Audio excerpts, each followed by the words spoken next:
El pasado 30 de octubre a las 3 de la tarde fue presentado en el Orquidorama del Jardín Botánico el balance de la ejecución del programa Emprender para la Vida en el Valle de Aburrá, correspondiente al periodo 2012-2013.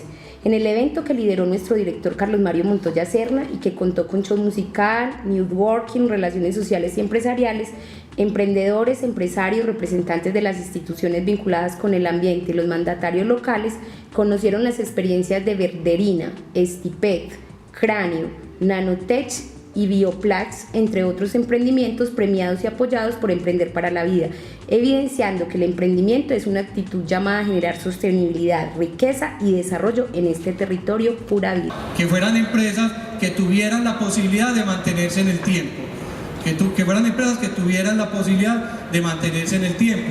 Y una de la esencia de muchas de las empresas que están acá es que son empresas que producen con base en lo que sobra, en lo que los otros desechan, y siempre habrá desechos, siempre habrá quien bote, quien suelte, quien tire a la caneca, quien deseche, siempre habrá desechos. La naturaleza siempre florecerá, se marchitará, caerán al piso las hojas secas, caerán las flores secas, habrá que cortarlas, siempre habrá. Entonces allí hay una posibilidad de que exista sostenibilidad ambiental y sostenibilidad empresarial. Esos fueron los tres conceptos con base en los cuales creamos este programa. No queríamos seguir haciendo lo mismo y hoy tenemos total satisfacción en que esto va para adelante.